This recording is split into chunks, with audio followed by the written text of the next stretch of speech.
Welcome everyone. We'll just give you all a quick minute to jump on and join us.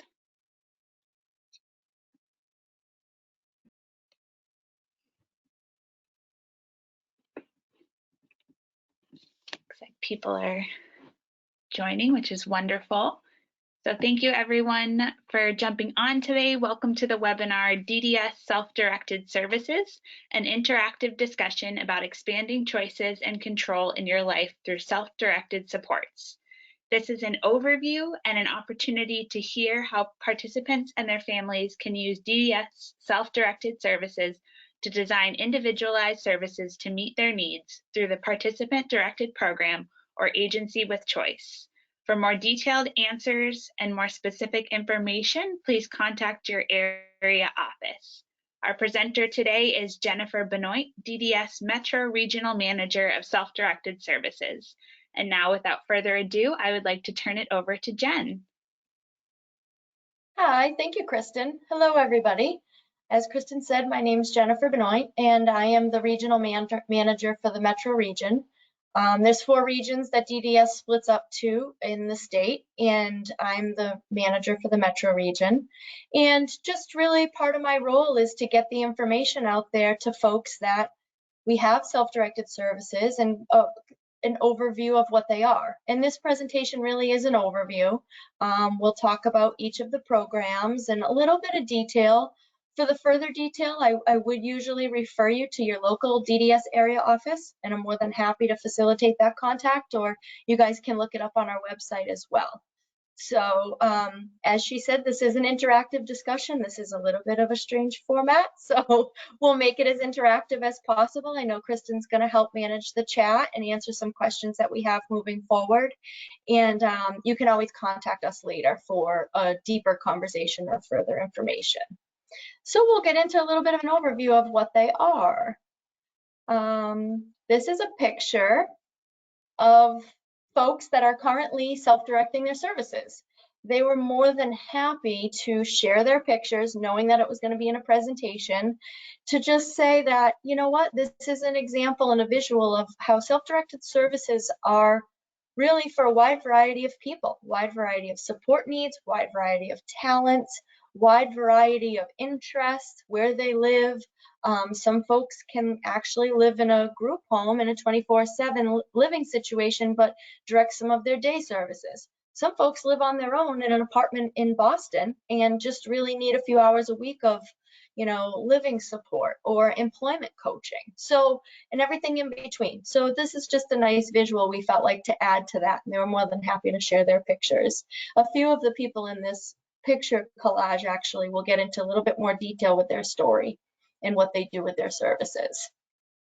Self-directed services aren't exactly a brand new thing.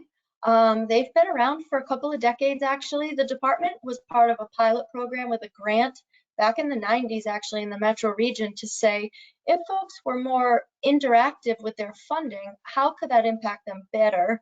And how could that be more individualized? And that pilot went very well, and through some self-advocacy and some more exploration, the state passed the Real Lives Law in 2014, which really put that in practice so that we could then develop a program.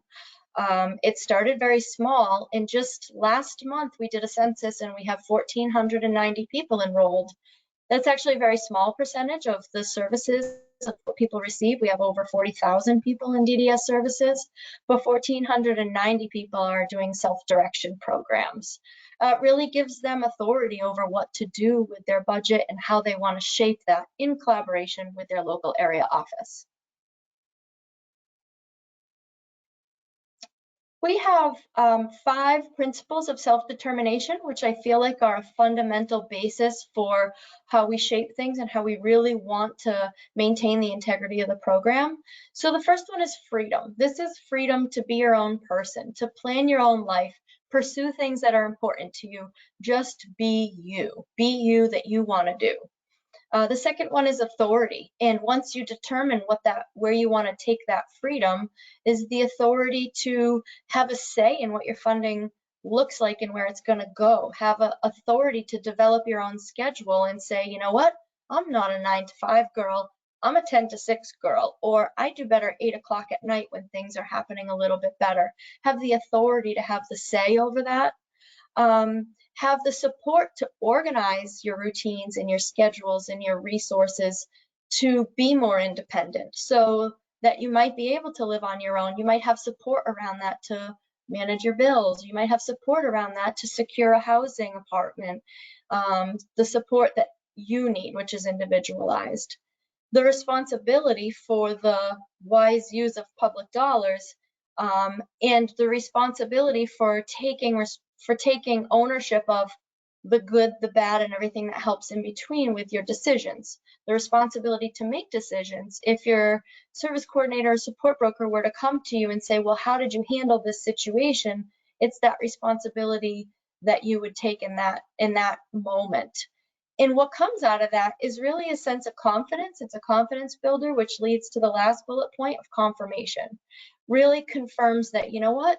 I put my vision in place. I had these ideas. I made the decision to move forward.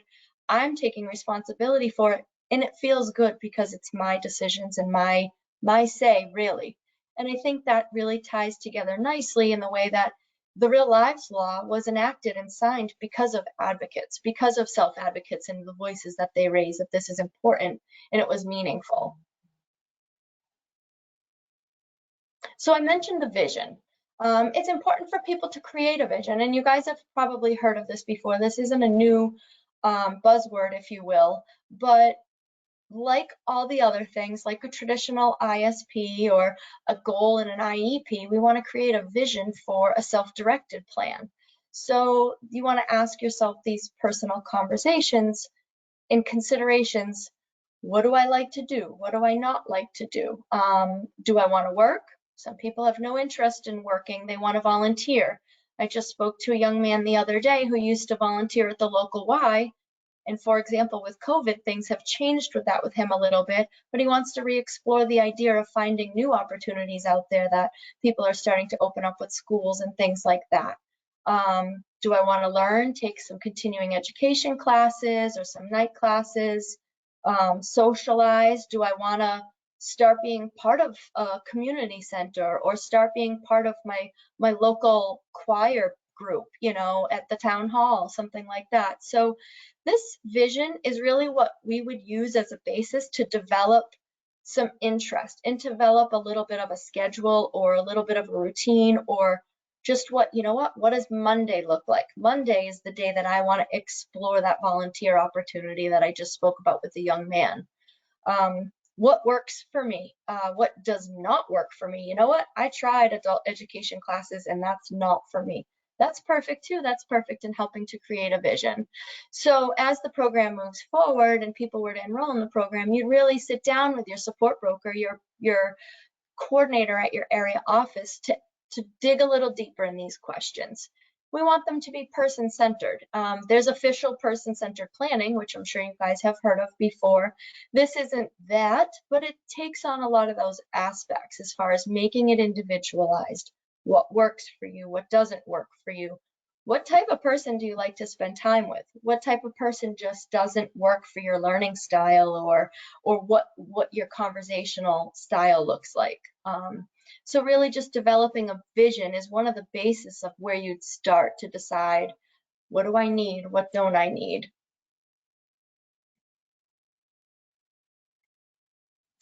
This is another kind of a thought slide that we put together because it's things that we'd want you to think about. Who would provide these services? Some people actually very recently have decided, I used to work with this person back at school and we jived and they know me and I know them and things work well. Are they somebody that the participant could hire even just 6 hours a week or 10 hours a week to really continue what they were working on as carryover? Is there a neighbor that lives up the street from me that likes to sing too and wants to pursue some singing classes?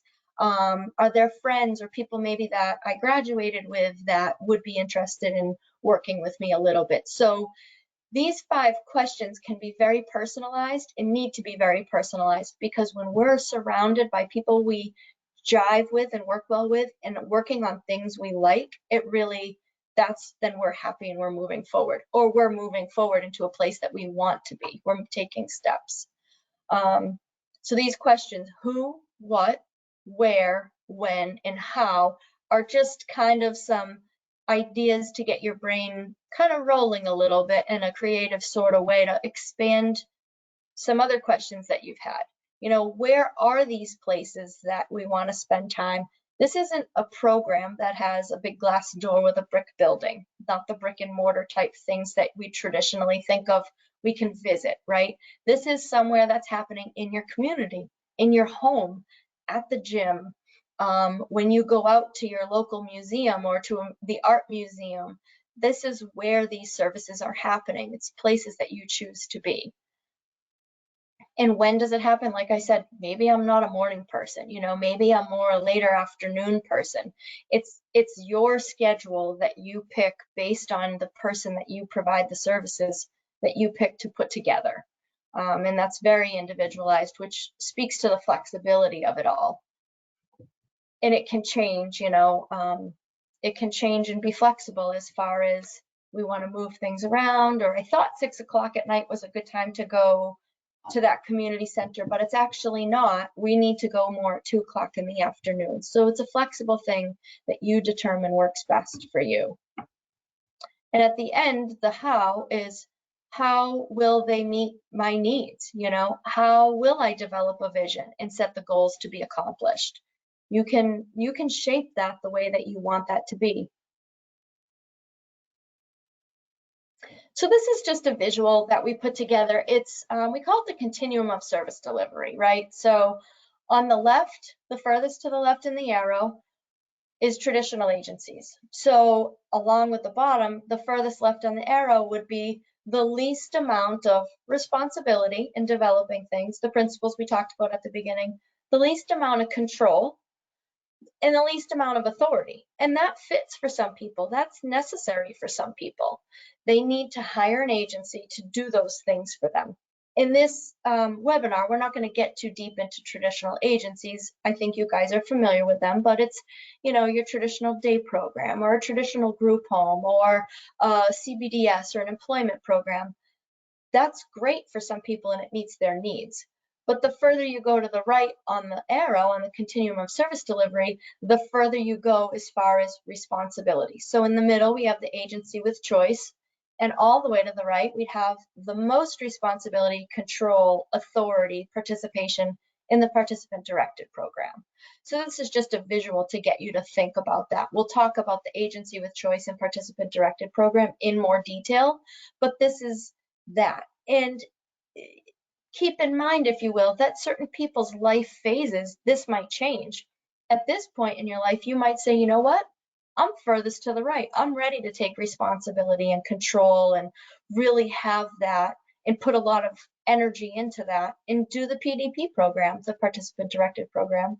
But in a few years, if things change, it's fluid and you can move further to the left and try agency with choice or traditional. So there's different seasons in people's lives where they too would change. So we'll get into this a little bit more in detail. So the agency with choice was the middle of the arrow. It was the middle ground. Some people have joked and called it kind of the Prius, if you will, because it's a hybrid of working with an agency, but still self-directing your services and what your day is going to look like. So you would elect an agency to work with you to do this. DDS has already done the RFR and have approved agencies on our list in every region that are skilled at this.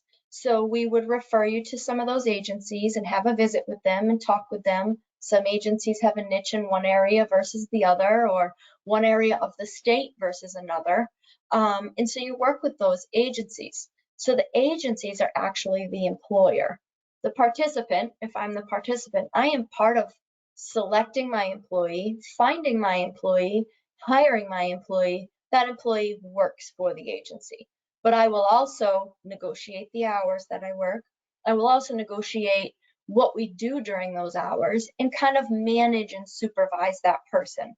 Although that person works for the agency, it's at the top, as it says, a co-employment model. It's really a sharing thing. There's a lot of ongoing communication. There's a lot of ongoing collaboration, but it's a shared responsibility and control, if you will. That's why we have that in the middle of the two. So this is a slide we put together about a man named John, who is actually part of the Agency with Choice program. He lives at home with his parents and decided that it is the best model suited for him at the time. So they did the vision with him. They talked about the vision, and they talked about John and what he likes and what he doesn't like, what he's interested in, what he is not interested in working on at all. And some of the things he decided was he's interested in motorcycles, police, like first responders, and has always wanted to have a hot dog stand. So you can see from the pictures, that's one of the things that they worked on with him. And he hired an employee to help him not manage his business, because we don't do business costs with our program at all, but to hire a supported employee to help with the considerations and his schedule and other things that he wants to do. So he also volunteers at the local police station, and he goes down there and kind of to come to fruition with what he wanted to do. He wanted to sell hot dogs at Fenway. Well, that wasn't very realistic because he lives further down in the southeast part of the state, and you got to have a permit and all the Lansdowne Street stuff. But he ended up setting up his hot dog stand out of the Paw Sox Stadium, which used to be in Rhode Island, now moving to the Woo Sox in Worcester, Mass. But that was what he learned to do and he loved to do. And he became a regular person there. So the locals that would go to the regulars that would go to the games, would get to know John. And it's developed into a few other things with him. But as I said, this is Agency with Choice. His employees work for an agency. They're the employees of an agency, but John and his parents manage the schedule, what they're going to be working on, what times he's going to be doing that, providing some direct feedback and supervision to that employee. So that's just one example of what an Agency with Choice can look like. If we go furthest to the right, we had the participant directed program. So we'll talk about that a little bit more in detail. PDP, sorry, but DDS has all these acronyms. I'm sure you guys know and get frustrated, and we all get confused as well, but it's sometimes we call it the PDP program. This is the most control, the most authority, but also the most responsibility. The individual, and sometimes has support of their family members, they are the employer. There is no agency involved, so they find, select, and hire their own employees. They find them, like I said, it could be a neighbor, it could be somebody they used to have from an education program or their school. It could be somebody that they met in town that's teaching choir lessons or singing lessons. You're really responsible for finding that person. And we do work with hiring websites. We do work with rewarding work or time for care. There's a few different ones, but that's really on the participant in the family. We do work with a financial intermediary company that we then sign up that employee through. So specific things like tax documents and payroll does go through that. But the management, the supervision, the hiring, and even the firing, letting go if people don't work out very well, is the participant's responsibility. It can be very flexible and very individualized because you are the boss. You decide what their job's going to be. You literally write the job description. You literally decide the schedule. You know what? Tuesday, Wednesday, Thursday from 2 in the afternoon to 6 p.m. is really what I need and what I'm looking for, and this is what I want to do. So this is the kind of thing that you would work with. At the area office, the service coordinator, we call them a support broker. I mentioned that a few minutes ago, but you work very closely with that person. That person takes the vision that we talked about earlier and kind of translates that into services or routine or a schedule that would work for that person with them. They're exercising their authority over it, saying, I do want to do this, I don't want to do that. But the support broker can help navigate that. And it's a very close partnership. People need to, you're in close communication.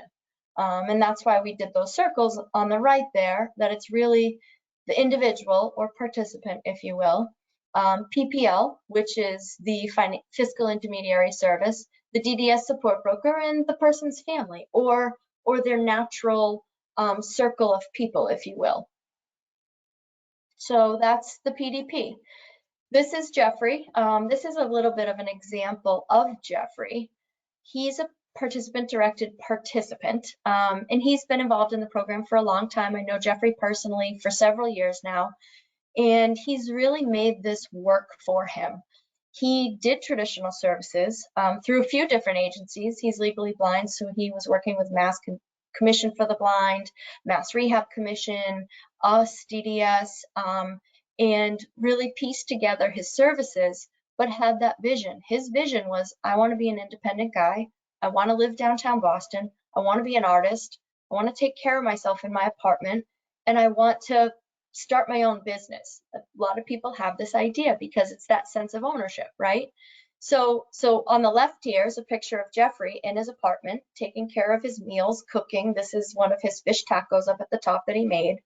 And it didn't start out to be a perfectly down pat routine for Jeffrey. He had to hire a few different employees. Some worked out, some didn't.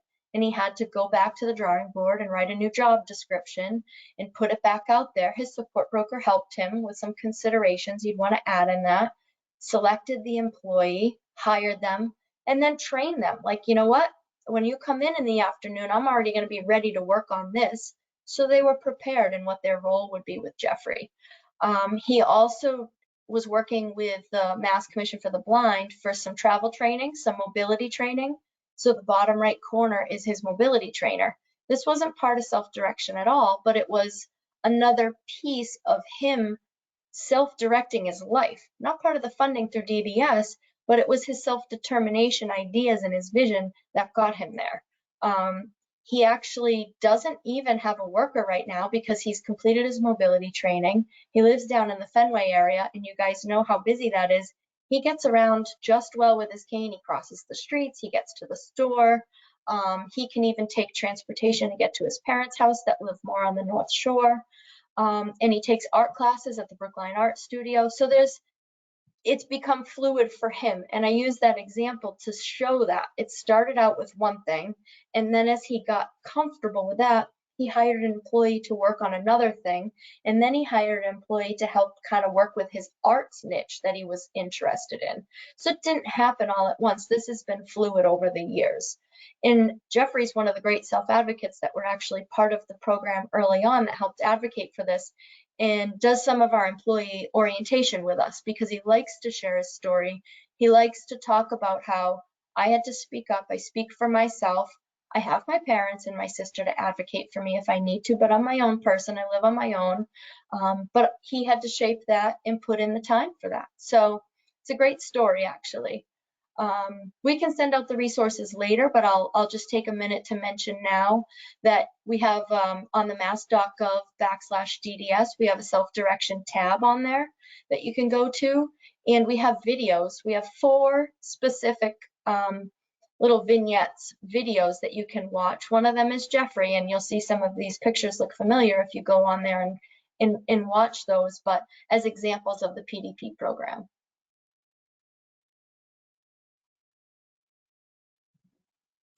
So this we put together because it's kind of important for us to all think about where we get our resources from, right? We're all the same way. We have a job, but we also have a natural network of support that might be our neighbors or our family or other things that we volunteer and do and connect with, and other benefits that we get. And so some folks do have to subsidize their self-direction budget. Most folks, I would say, have to do that with different things. Jeffrey actually wouldn't be shy to say that, yes, he gets Social Security and has housing. So those are other ways for him to kind of put the whole pie together, if you will. Self-direction is just one piece of that. Food stamps, fuel assistance, Mass Health, you guys are aware, I'm sure, but through Mass Health, sorry, my cat's bothering me. Through Mass Health, you can sometimes hire a PCA if you qualify for those services, or you can have AFC funding, or there's different things that you can piece together. Your service coordinator at the area office is very skilled at putting all those things together, but but we just take a minute in pointing that out, that this is a piece of it and there's a larger picture to look at when we're talking about a schedule. If you're replacing an agency with your hours during the week, these all factor in. So some things that we've come across recently is some examples of why people would choose to self-direct. I'm going to be frank with you and say, to start up, it takes some hours, it takes some time, it takes some energy. What we've said is it's a big investment at the beginning with a great return is often how people explain it. A support broker actually told me that that's what she tells families and participants, because it's important to know, but the return is a large return. But some people, you know, they might visit a traditional program or another place of where services are provided and they just don't feel like it's for them or their family member. The other thing that we're hearing and realizing right now, that because of COVID and because of the health issues that are going around and the concerns, day programs aren't reopening the way that they were looking like last year.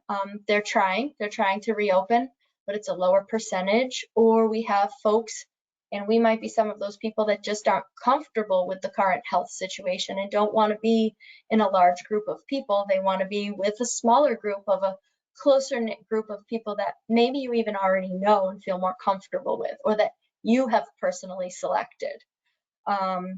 So people gain confidence in, as one of the principles that we mentioned earlier, they gain confidence in making their own decisions and seeing it through, seeing the effect of it. Is it always success? You know what? Maybe not, and that's okay, but that's a learning milestone in itself. You know, that's a learning thing, and then that empowers people to move forward and say, I learned from this, now I want to shift to that. They want the flexibility and the autonomy. They want to be able to transition and pivot real quick. If life changes, oh, that day program's closed, now what do I do? Well, this employee isn't working for me. I can pivot to something else a little bit quicker, and it's my decision. It's more real time, and it's a closer knit thing. People already have ideas and say, you know what, I saw this. I keep using singing lessons as an example, but I saw this, I really want to pursue it. I know somebody else that has the same interest, and they might just start very small in that way. Might start with a very small block and move on from there. So just some examples of why people would self-direct.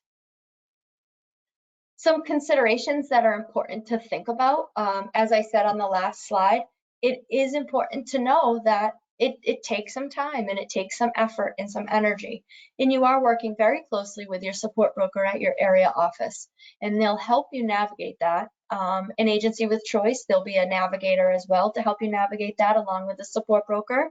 But it does take some effort on the participant's point, and or if they have family that helps support them, it takes some effort.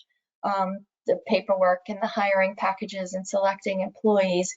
But once you get that employee, you are their manager, you are their supervisor, you're the one that gets to decide the hours that you will or won't see them. So you need to have a little bit of a time. It's not immediate. We also recommend, or really strongly recommend, I should say, is that you have a backup plan. If you're receiving services from an agency and somebody on second shift or your CBDS program calls in sick, that agency provides the backup plan, right? They have another staff that they would then pull in as an emergency backup.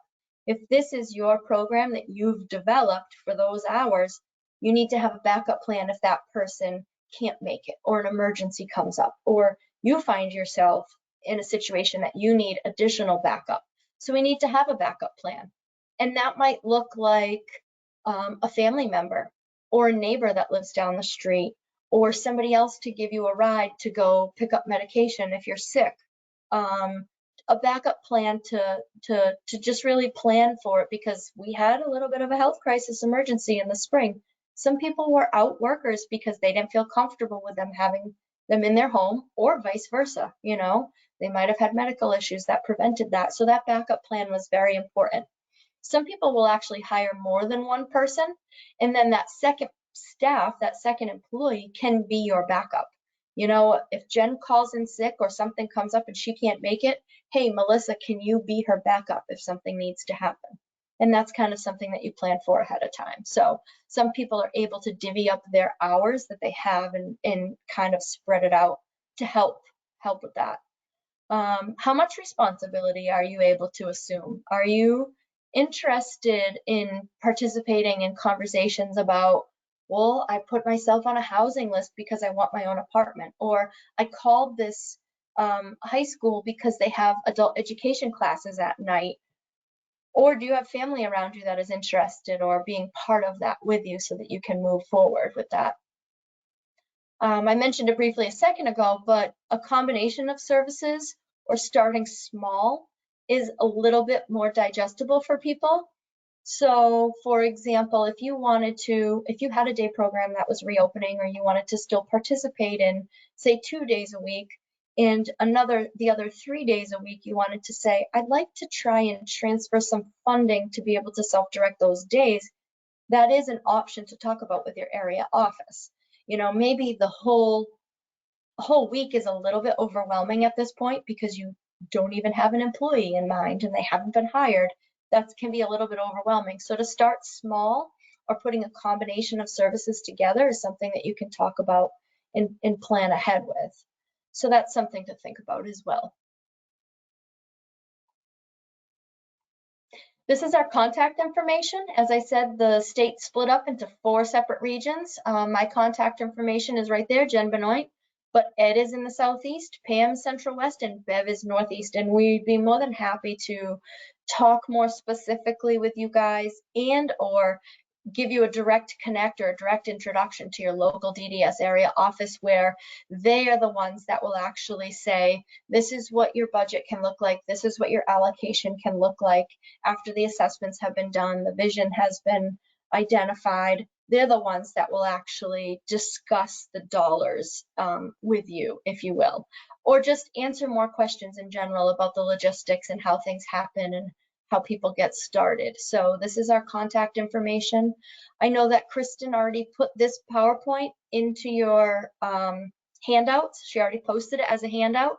So feel free to save this, print this out, refer back to it, and contact us with any more questions you might have.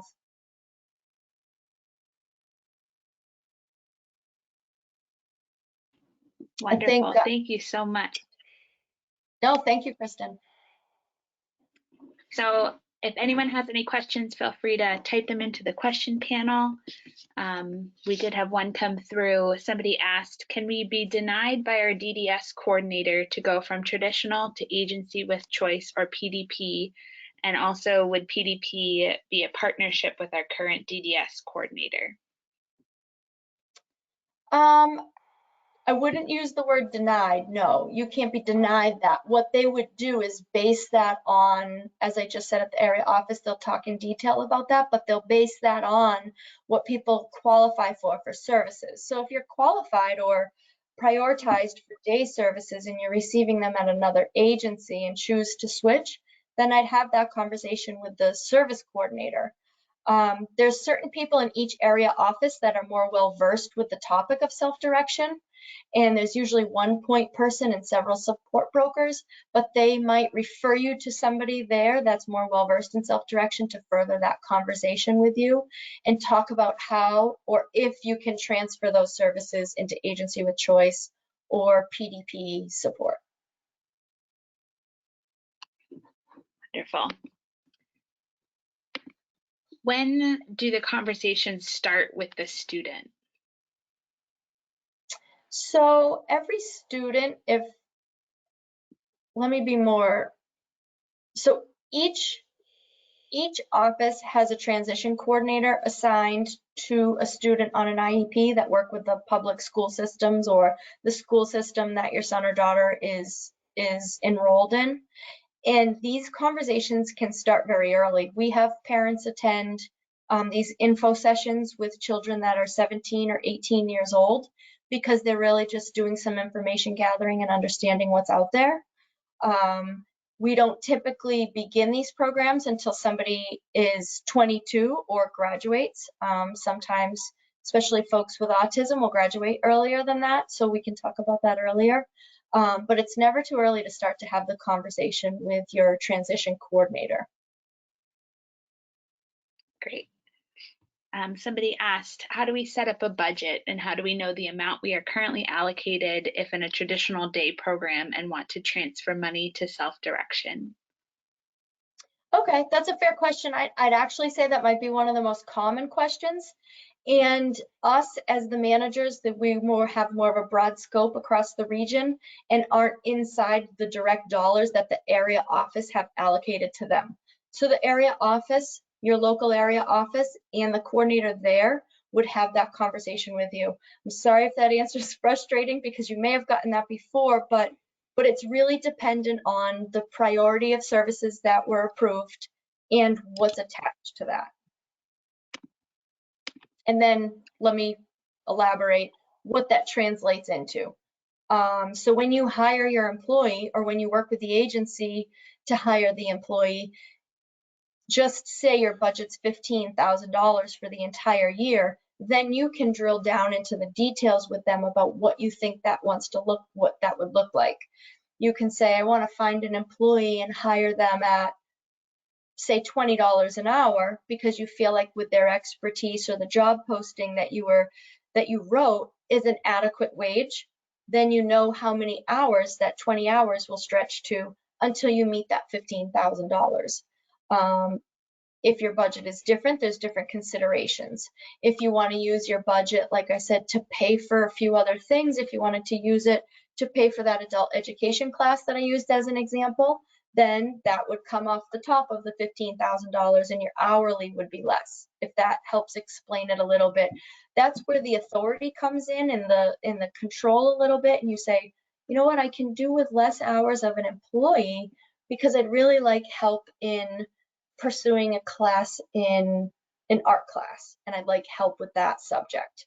So first, kind of the vision is written, but it can morph into, I found this class and I want help paying for that class if it meets the parameters. Great. Could you share the website or the link to the video examples you mentioned that are in the self-directed program? Yes. So I just need you to tell me how to share that into this webinar. Yeah, certainly. If you want to share it with me, I can include it in the follow-up email that goes out to everyone. Oh, that would be great. Thank you. That's perfect. We can get that over to everyone. Yeah, those videos are good. Will the funds cover things like tennis lessons, art lessons, music, gym memberships? So they can, yes, they can. We have parameters about what things can cover and can't cover. As I mentioned before, if you have that written in your vision and say, you know what, health and wellness is very important to me. Maybe I'm pre-diabetic or I just like to be in shape and I like to be active. And you find those tennis lessons, yes, they can be covered.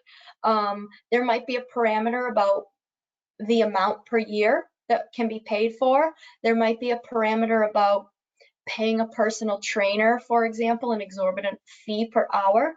There would be some parameters on that.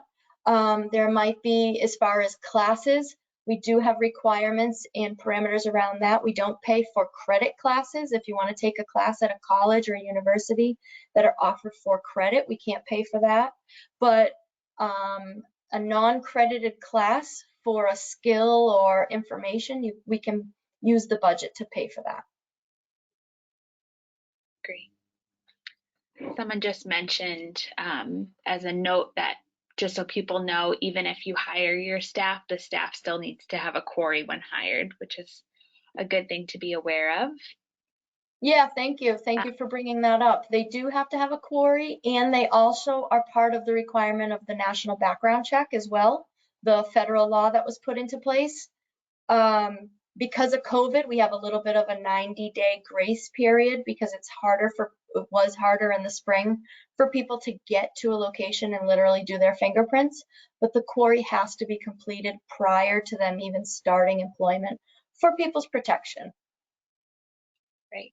That's really good to know. Yeah. Somebody else asked, oh, go ahead.